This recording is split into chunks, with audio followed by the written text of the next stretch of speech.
Assalamualaikum warahmatullahi wabarakatuh, Kang Bro. Ketemu lagi dengan Iwan Banaran, Kang Mas, yang selalu akan memberitahukan kesampaian semuanya, nge-share kesampaian semuanya tentang bagaimana sepak terjang Veda Ega Pratama, pembalap Gunung Kidul Merah Putih yang memang selalu kita pantau. Nah, teman-teman semuanya, kemarin adalah kualifikasi yang memang tricky sekali. Kalau sampai lihat Mugello, ya kita harus berikan kesampaian ya informasi bahwa memang Veda kemarin tidaklah yang terbaik. Veda mengisi posisi terkencang ke-13. Ini adalah sebuah posisi tentunya nggak mudah, Mas. Veda harus berangkat dari pack 5 dan ini akan membuat tentunya Veda harus attacking dari pertama. Jadi ini akan kita bahas pelan-pelan bersama semuanya, termasuk juga what happened ayak naon dengan Veda kemarin dan apa yang terjadi dengan para pembalap pada saat kualifikasi. Kok kayaknya orang kok tunggu-tungguan ki piye namanya kualifikasi. Nah, ini kita akan bahas pelan-pelan. Nah, teman-teman semuanya, informasi buat sampean. Pada saat kemarin kita perhatikan bahwa ternyata suhu di Mugello sangat panas. Very very hot kata Veda Ega. Kemarin kita sudah lihat juga pada saat interview Veda mengatakan ke media, mengatakan kita semuanya secara feeling memang dia nggak merasa nyaman banget dan dia merasakan panas yang cukup tinggi dibandingkan dengan sebelumnya. Dan ketika IWB teliti ternyata suhu aspal atau ground di Mugello memang panas. Nah, artinya Cak, ada beberapa perubahan settingan dan bagaimanapun dengan kondisi yang panas dibutuhkan kalkulasi yang lebih berbeda ya, yang lebih jelimet dibandingkan dengan biasanya. Bagaimana traksi bannya, bagaimana memanage bannya pada saat digeber. Dan ingat Cak, time attacking adalah tentunya ya menguras ban sekali karena mereka menggunakan tipe ban super soft yang mana gampang sekali terjadi degradasi. Mengacu pada kemarin, Veda kalau kita teliti cukup baik ya pada saat di free practice pertama. Pada saat di hari pertama sore harinya. Akan tetapi pada saat free practice kedua, Veda juga struggle. Kita perhatikan demikian dan pada saat kualifikasi, Veda sedikit lebih baik dibandingkan dengan free practice kedua. Tapi tenang Mas, free practice kedua kemarin, kalau kita lihat Veda ini sebenarnya mencoba untuk melakukan beberapa simulasi lap dan juga melihat bagaimana reaksi motor pada saat menggunakan tipe ban A, tipe ban B. Karena teman-teman harus tahu, di Mugello adalah sebuah sirkuit yang sangat lengkap sekali, Cak. Sirkuit ini menguras sekali power yang pertama. Kemudian juga menguras brakingnya. Braking atau pengeremannya benar-benar dikuras habis-habisan. Ini pressure-nya kuat sekali. Kemudian juga kelincahan. Bagaimana reaksi sasis pada saat melibas sikin. Bagaimana motor pada saat melibas belokan yang sangat terkenal sekali Arrabbiata yang tanjakan. Kemudian turunan. Dan ini menguras semua komponen. Remnya, powernya, dan juga settingan suspensi. Ingat Mas, suspensi juga sangat penting. Dan secara umum kita harus berikan acungan jempol buat Hakim Danis, pembalap Malaysia yang kita lihat super strong. Bahkan ketika IWB teliti sektor per sektor, pembalap Malaysia yang menggunakan KTM ini benar-benar kencang sekali, number one lah Cak. Kalau kita lihat dari kalkulasi sektor per sektor pada sektor 3 dan juga 4. Tandanya KTM memang sangat kuat di sini, sektor yang mana membutuhkan stability dan juga power, termasuk juga akselerasi kuat tikungan. Ini adalah makanan KTM. Jadi PR besar buat pembalap Honda pastinya, Cak. Karena kenapa juga kita lihat bahkan Adrian Fernandez kualifikasi pun struggle. Nah, teman-teman, kita akan bahas tentunya pelan-pelan dan what happened ayak naon juga dengan kemarin, Cak. Semrawut sekali kualifikasi. Ada beberapa pembalap yang tidak bisa menyelesaikan kualifikasi karena mereka menunggu dan menunggu intip-intipan. Itu memang strategi dari pembalap untuk mencoba menguntit pembalap di depannya. Jadi memang towing, Cak. Slipstream itu penting sekali dengan Moto3. Dengan motor yang powernya limitasinya cukup besar ya. Hampir sama lah powernya. Slipstream itu sangat penting. Kita pernah dapat data bahwa untuk Moto3, ketika mereka menggunakan slipstream di straightnya yang memang panjang banget ya Mugello 1,1 km lebih, ternyata mereka bisa memangkas 0,4 sampai dengan 0,6 detik hanya towing aja. Hanya ngikutin pembalap di depannya, Cak. Makanya buntutin seperti itu memang salah satu cara mereka untuk memangkas lap time biar kencang. Dan itulah kenapa, Cak, kemarin kayak tunggu-tungguan, nggak ada yang mau keluar. Itu memang salah satu strategi mereka mengikuti pembalap di depannya. Dan finally, kesemarabutan tersebut dibayar dengan mahal, sebab bahkan Kiles pun tidak mampu menyelesaikan kualifikasi secara sempurna. Dan dia bahkan startnya di belakang Veda Ega, di mana Kiles start di posisi ke-15. Nah, teman-teman, IWB akan jabarkan kesampaian seperti biasa, bedah mengenai bagaimana kemarin dan seperti apa potensi Veda, termasuk juga top speed-nya. Cak, ternyata Kang Mas, top speed Veda ini gila, Mas. Kita juga surprise banget. Kenapa gila? Kita akan nitip langsung datanya di sini, Cak. Nah, Kang Bro semuanya, ini adalah hasil kualifikasi pada saat Mugello yang kita bilang kualifikasi ruwet sekali, Cak. Karena banyak sekali pembalap yang seperti menunggu wait and see dan memang, Cak, ini adalah strategi mereka untuk melakukan towing. Nah, teman-teman, IWP akan coba jabarkan ke sampean seperti apa kemarin dan hasil dari kualifikasi di mana memang, Cak, kita dapatkan konfirmasi dari Vedaiga bahwa dia merasakan kurang nyaman dengan motornya karena suhu yang sangat tinggi. Itu interview yang dilakukan oleh Veda dan kita juga akhirnya ngecek untuk datanya dan ternyata memang benar Kang Mas ya. Mugello kemarin, Cak, dipastikan groundnya super hot, Cak, di mana groundnya mencapai 49 derajat Celcius dari sebelumnya hanya sekitar 30 derajat Celcius dan kelembapan ternyata cukup rendah kalau kita lihat 22% dengan kondisi dry. Dan teman-teman, kalau kita lihat dari sini, memang Almansa menjadi pembalap yang super strong untuk time attackingnya.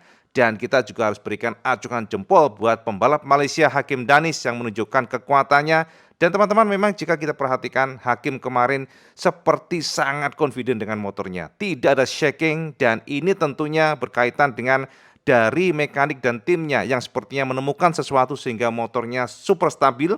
Kita lihat bagaimana Hakim ketika mencoba untuk attacking pada corner by corner dan itu motornya stabil banget, Cak. Terlihat sekali pada saat IWB meneliti dan teman-teman kita akan coba share ke sampean seperti apa pack-nya. Jadi pack-nya tuh grup-grupnya. Jadi biar gamblang dan enak juga termasuk juga data di mana para pembalap yang menggunakan mesin KTM atau Honda akan kelihatan. Nah, ini dia, Cak, informasi buat sampean semuanya ya. Ini adalah data di mana untuk kualifikasi kemarin menunjukkan untuk pack pertama itu akan dikuasai oleh Almansa dan Hakim Danis termasuk juga Jules Kelso.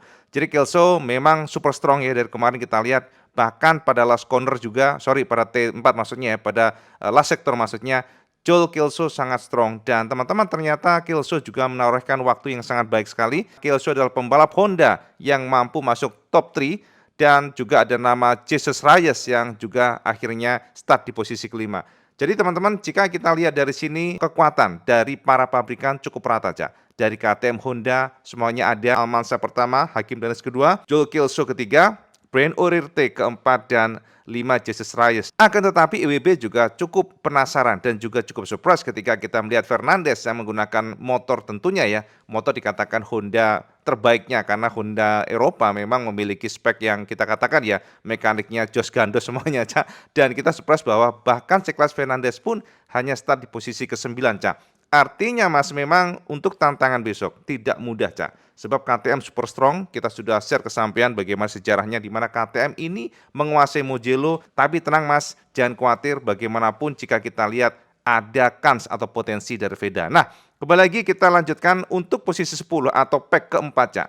Ternyata ada nama Ogden yang juga kemarin kuat, kemudian Yamanaka. Karpe pun tidak mampu berbuat banyak dan hanya start di posisi 12. Dan ini tentunya juga membuat kita paham bahwa persaingan kemarin memang super ketat. Dan akhirnya teman-teman kita melihat pembalap merah putih Veda Ega Pratama harus start di posisi ke-13 atau di pack kelima. Apakah ini masalah? Tentunya bukan masalah, akan tetapi tentunya perjuangan Veda tidak gampang, akan butuh waktu untuk nge-push ya dan attacking pula. Yang harus kita perhatikan di sini adalah lap time-nya. Veda ini kalau kita lihat walaupun dia di posisi 13 tapi sampean harus lihat bagaimana lap time-nya di mana Veda tidak terlalu jauh dibandingkan dengan pembalap pertama, Cak. Veda menorehkan waktu 1 menit 55,548 detik. Dia terpaut 0,686 detik dibandingkan dengan Almansa. Apakah ini jauh? Ya, memang kalau kita lihat dari waktunya termasuk ya lumayan, Cak. Akan tetapi IWB cukup pede karena dari desain atau layout Mugello ini siapa yang mampu mendapatkan slipstream, mereka akan bisa memangkas 0,4 hingga sampai dengan 0,6 detik. Jadi menurut IWB is okay, no problem. Dan kemudian Massimo Kiles pun ternyata juga nongkrong di posisi 15, bahkan timnya juga kelihatan sekali gelisah, Cak. Tanda bahwa tentunya posisi 15 tidaklah ideal untuk mencoba memenangkan balapan ini. Tapi ingat Mas, ini Moto3 yang apapun bisa terjadi. Nah, 16 Perone, kemudian 17 Bertele, ini ternyata juga suffering. Bahkan pembalap Leopard Racing ini hanya nangkring start di posisi 19, tanda bahwa secara pace motor Honda ini sangat variatif. Ada yang super kencang, juga ada yang sangat lambat. Bahkan sekelas Leopard Racing aja juga tidak mampu merasa ke depan. tanda bahwa itu tadi Cak, fluktuasi dari yang terjadi pada motor para pembalap yang memang sangat bervariasi di Moto3, tergantung dari settingan, tergantung dari cuaca dan semuanya. Nah, teman-teman kita lihat ternyata Zen Mitani dengan the same bike, the same weapon, Zen Mitani terpaut sangat jauh dibandingkan dengan pembalap pertama Almansa, di mana Zen Mitani nongkrong di posisi ke-26 dan terpaut 1,796 detik ya dibandingkan dengan Almansa. Ini gila Mas, di saat beda 0,6 detik, tapi ternyata Zen Mitani yang notabene juga pembalap bagus ternyata nggak mampu berbuat banyak, tanda bahwa kekuatan dari motor mereka memang harus di-push lagi. Kemarin sempat ada yang nanya ke IWP nih, Cak IWP, kok Veda ini kayak nggak banyak keluar dari pit nih, kebanyakan di pit nih nggak keluar-keluar. Nah teman-teman sebenarnya kita akan lihat data, sebab faktanya tidak demikian Cak. Ini dia, IWP akan share ke sampean ya analisisnya. Data sahih, data jelas buat sampean, di mana sebenarnya Veda juga kebanyakan di pit nggak juga Cak. Karena jika kita lihat pada data kualifikasi, Veda ini secara total bisa melakukan attacking selama 6 kali. Walaupun tentunya ya beberapa lap juga dia masih merasakan, akan tetapi data ini menjadi bukti buat semuanya. Sebab tidak hanya Veda Cak, bahkan ada pembalap lainnya yang juga 6 kali, EDOC ya, ada juga yang hanya 5 kali seperti Carpe, Almansa dengan total 5 lap dan full lapnya 2 kali, valid lapnya 2. Tidak hanya Almansa, mungkin juga ada Danis juga yang hanya 5 kali, Munoz juga.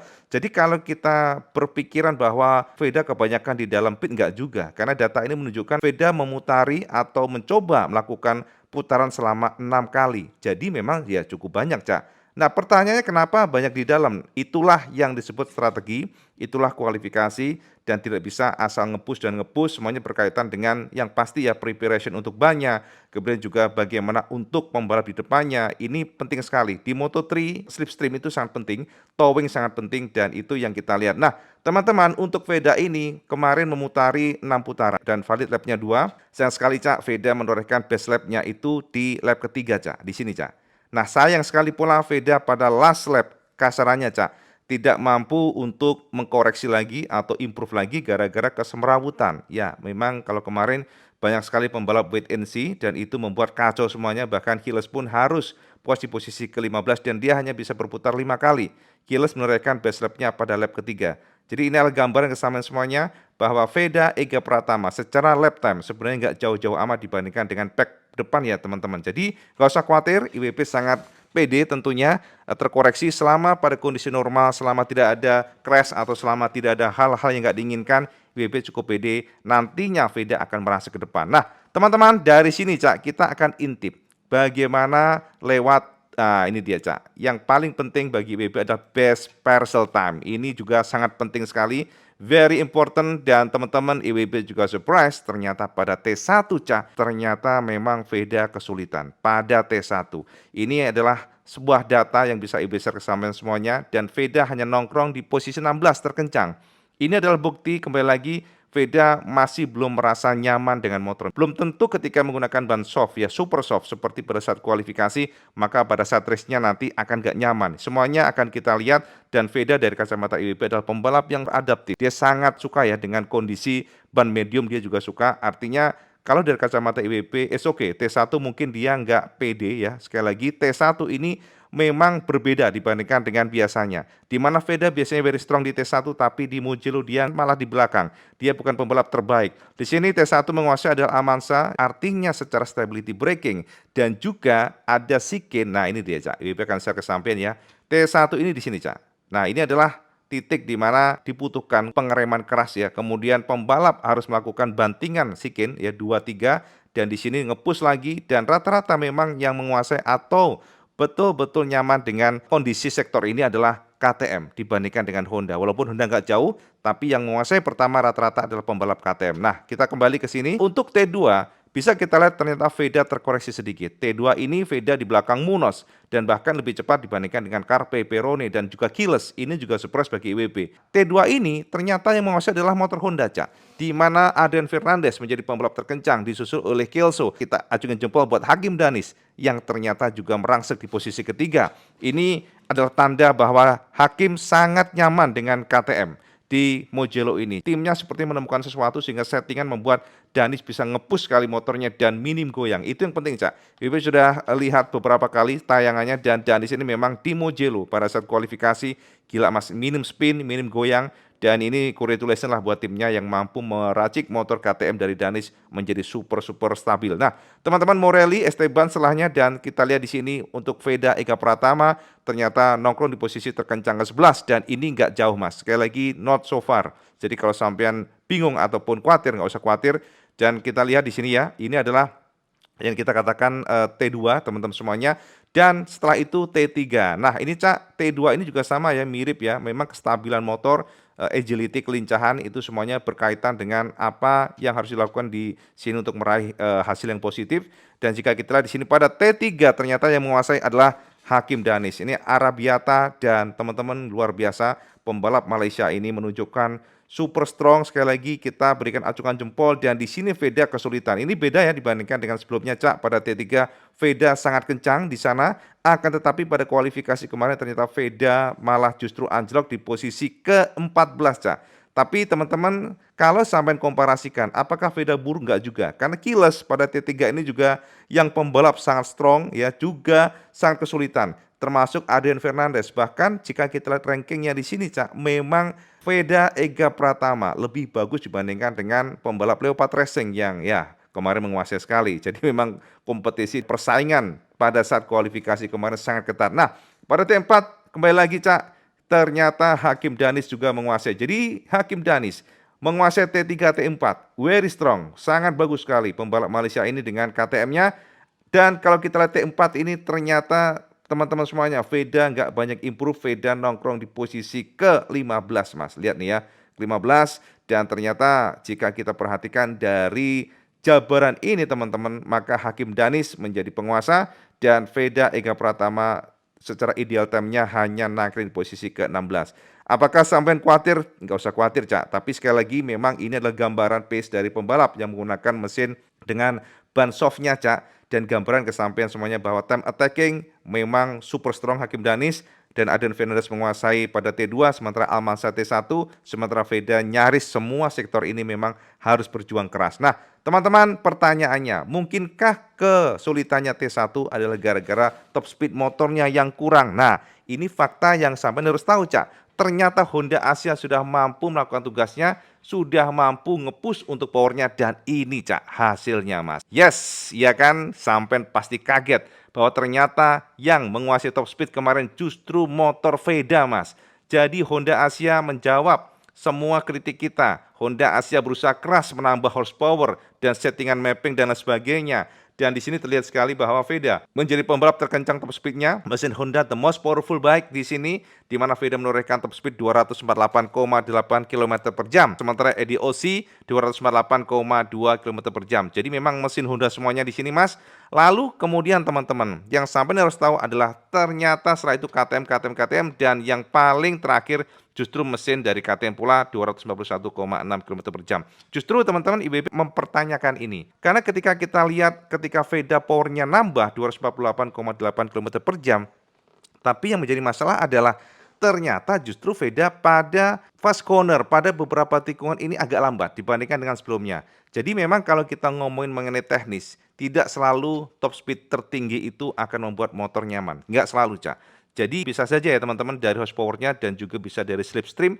Akan tetapi yang paling penting sebuah motor adalah balancing. Bagaimana motor kuat pada saat di tikungan, bagaimana motor stabil pada saat hard braking, dan bagaimana power motor sangat tinggi pada saat top speed. Dan ini adalah gambaran ke kita semuanya ketika salah satu poin ditonjolkan bisa saja nanti yang lainnya dikorbankan. Ini adalah gambaran kita semuanya karena kita lihat sektor per sektor kualifikasi. Ternyata Veda agak sedikit turun dibandingkan dengan pada saat free practice di hari pertama sore. Cak. Ini gambaran bersampaian ya teman-teman dan teman-teman juga harus tahu bahwa pada free practice kedua ternyata Veda juga kesulitan. Ia terlempar dari 20 besar. Jadi ini adalah salah satu tanda memang secara time attacking pembalap merah putih ini masih struggle. Tidaklah yang terbaik, akan tetapi kita tidak perlu khawatir, kita nggak perlu pesimis sebab Veda is Veda. Kenapa alasannya? Nah, jadi ngono Kang Mas ya, wis padang jinglang terang benderang. Jadi kalau sampai nanya ke IWB, Cak IWB, kenapa dengan Veda? Sekali lagi memang Veda belum nyaman dengan motornya Mas. Secara motor, paket tidak sempurna bagi Veda. feelingnya masih kurang ya. Teman-teman ngomong-ngomong kalau ada dakdok nyun sewu ya, ini memang ada renov sedikit ya, oke ya, mohon maaf. Tapi yang penting suara IWB jelas buat sampean. Jadi teman-teman kembali lagi kepada Veda. Secara umum Veda belum nyaman dengan motornya. Bahkan sektor per sektor teman-teman kita lihat Veda masih struggle. It's okay, IWB cukup pede ya teman-teman. Kenapa? Ini adalah sirkuit yang berbeda. Sama harus tahu, di Mugello rata-rata ini gerombolan mas. Ya gitu ya. Jadi para pembalap nanti kalau bisa menggunakan slipstreamnya, IWB yakin mereka akan terdorong. Jadi posisi ke belakang pun ada plus minusnya di Mugello. Yang pertama plusnya dulu. Di Mugello dengan kualifikasi start di posisi terdepan akan diuntungkan karena sampean akan mendapatkan yang pasti ya kondisi yang fresh tanpa ada penghalang di depan. Itu penting sekali Cak ya. Start di depan tanpa ada kesemerawutan pada saat start ya. Karena kalau di belakang kan ya potensi untuk crash, tabrakan dengan pembalap lainnya kan terbuka sekali. Sementara pada saat di depan, nah pembalap akan mampu mendapatkan jalur yang clean. Itu penting untuk nge-push langsung. Akan tetapi ingat Mas, di Mugello ini adalah sirkuit yang tentunya ya sangat menguras power dan juga dibutuhkan slipstream.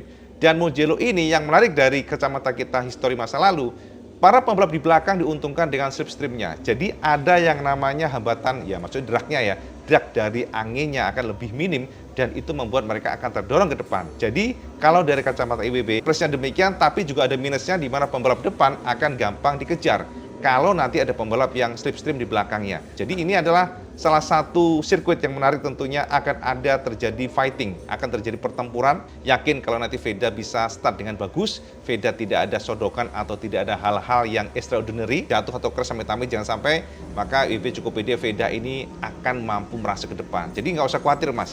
Dan teman-teman, kalau dari pengalaman masa lalu, Veda adalah fighter. Sama kayak Kiles lah ya teman-teman. Kalau kita lihat Kiles itu nggak butuh start di depan. Kadang-kadang di belakang pun dia tiba-tiba merangsek ke depan. Nah, Veda walaupun nggak identik dengan Kiles, karena memang ini rookie Cak ya, dengan different bike tentunya berbeda. Tapi Veda juga salah satu pembalap yang memiliki skill di sana. Dia di belakang, tapi dia bisa comeback. Rata-rata demikian. Dan Veda adalah salah satu pembalap yang sangat pintar untuk manajemen bannya. Dia controllingnya bagus sekali. Itu dari pengalaman kita ya. Ini bukan kita ngomong asal ngomong, tapi berdasarkan data di mana Veda ketika terlempar dari 10 besar untuk kualifikasi, tapi dia bisa finishnya di posisi 6, ke-8, itu kan luar biasa. Jadi kalau dari sisi pribadi IWB, walaupun kita lihat secara posisi, aduh ini kok di 13 nih. Tapi kalau kita lihat rekam jejak dari Veda, IWB cukup pede. Veda nanti akan mampu step by step untuk mencoba mengejar di depannya. Harapannya demikian, harapan kita tentunya Veda akan mendapatkan feeling yang lebih positif dengan menggunakan ban medium. Sebab ingat Cak, ketika kualifikasi para pembalap menggunakan tipe ban soft, nantinya race pembalap akan menggunakan tipe ban medium. Sepertinya demikian, ya rata-rata akan menggunakan ban medium dan menggunakan ban medium ini artinya ada potensi Veda untuk merasa ke depan ketika nantinya di end of the lap rata-rata para pembalap yang bertarung di depan mereka akan kehabisan ban, tapi jika Veda hanya menggantung nantinya ya strateginya demikian, maka Veda akan berpotensi untuk attacking pada the end of the lap. Ya mungkin 3 lap terakhir seperti masa lalu di mana dia tiba-tiba sudah di belakang Hakim Danis yang mana sangat strong sekali juga di masa lalu pula, dan ini harapan kita di Mugello. Jadi teman-teman, itu sekilas informasi buat sampean yang mana kita sudah bedah bagaimana dengan Veda. Dan what happened dengan Veda, ada apa dengan Veda? Yang pertama memang dia sepertinya nggak terlalu nyaman dengan motornya, tapi Veda juga mengatakan dia siap tempur, dia siap untuk mencoba do the best. Jadi support kita dibutuhkan Cak, jangan lengah untuk selalu mantau Veda Ega. Jadi IWB pasti akan share kesampaian seperti apa hasil balapan nanti. Akan tetapi apapun hasil balapannya, harapan IWB dan juga saran buat sampean, janganlah nantinya ada pro kontra, jangan ada menghina ataupun menyepelekan Veda. Sebab ingat Cak, ini pembalap baru pertama Cak di musim ini di Honda Asia, teman-teman di Moto3, yang mana ini adalah pembalap semuanya ya, pembalap yang luar biasa, the best of the best di Eropa, yang tentunya tidak mudah untuk mengalahkan mereka semuanya, apalagi mereka didukung dengan pabrikan memberikan yang terbaik. Kita lihat seperti apa nanti balapan di Mugello ya teman-teman. Itu Cak, mungkin sekilas informasi bersama semuanya tentang kualifikasi, di mana Veda memang kalau kita lihat nantinya ya, pasti Veda akan mencoba untuk mengejar rombongan grup depan. Modal positifnya ya tentunya Veda ini adalah master of comeback, itu yang IWB cukup pede dengan Veda. Dan kalau kita lihat juga dari record di Mugello, Veda adalah pembalap yang bagus di sana. Hanya saja mungkin ada limitasi dengan motornya. Dengan settingannya mungkin kalau kita lihat power juga luar biasa Honda, mungkin saja pada saat masuk sikin ataupun tikungan-pertikungan dan juga stability braking yang perlu diperbaiki atau diimprove oleh tim Honda Asia. Dan kita lihat seperti apa nanti sepak terjang Veda Ega Pratama di Mugello. Nah, sekarang Saman komen di bawah saja. Saman pede nggak kalau Veda nanti bisa merasa ke depan? Kalau dari kalkulasi IWB sih pada kondisi normal, Veda bisalah merangsek ke best 7 mungkin ya, ke-7, ke-6, bisa saja demikian. IWB optimis, bismillah ya, semoga nanti lancar Veda Ega Pratama. Saman komen di bawah, dan seperti biasa kalau semua suka video ini, semua like, share, dan subscribe. Ojo lali Kang Mas, Saman sholat 5 waktu, karena itu paling penting. Assalamualaikum warahmatullahi wabarakatuh, selamat gandos.